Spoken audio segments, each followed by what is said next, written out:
Love, papasok na ako sa terminal niyo. Pwede na tayo magkita. Anya?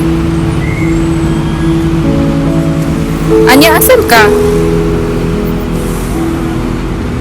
Asan ba yun?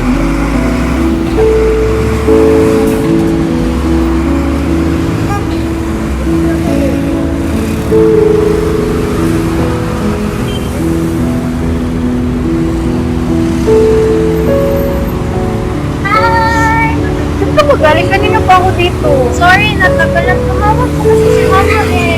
Sige na yan. Ganun ba? Ayaw mo ba? Namiss kita. Namiss din kita. Tara, the motor is here na. Ma is excited to see you.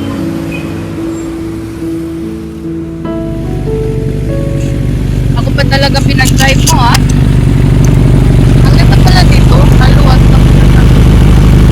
Hindi tulad sa Manila. Kung gusto mo, gumala tayo sa susunod na araw. Talaga? Yeah. Nana mo ba? Artista. Sino biyahe? Kira?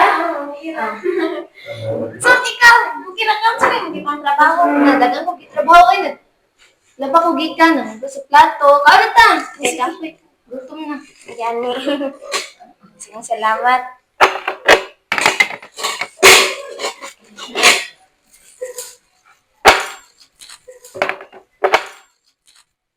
Kumusta man, Amara? Gusto ba nimo?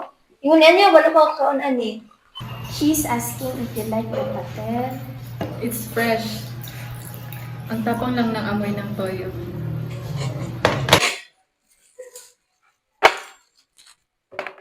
Nga naman, nga nang dili niya ginakinamot. Lami, manggihapon na. Ano sabi niya? Wala, nagtatanong lang. Kumain ka na.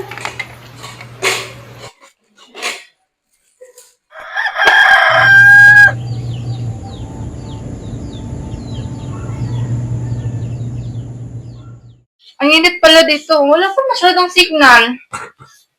Hindi naman sa lahat ng lugar. Tapos andito pa yung amoy ng manok kanina. So, anong ibig mong sabihin? Amoy probinsya? Wala, hindi. Iba yun. Ay, paano kapag umuwi ako sa bahay niyo doon sa Manila?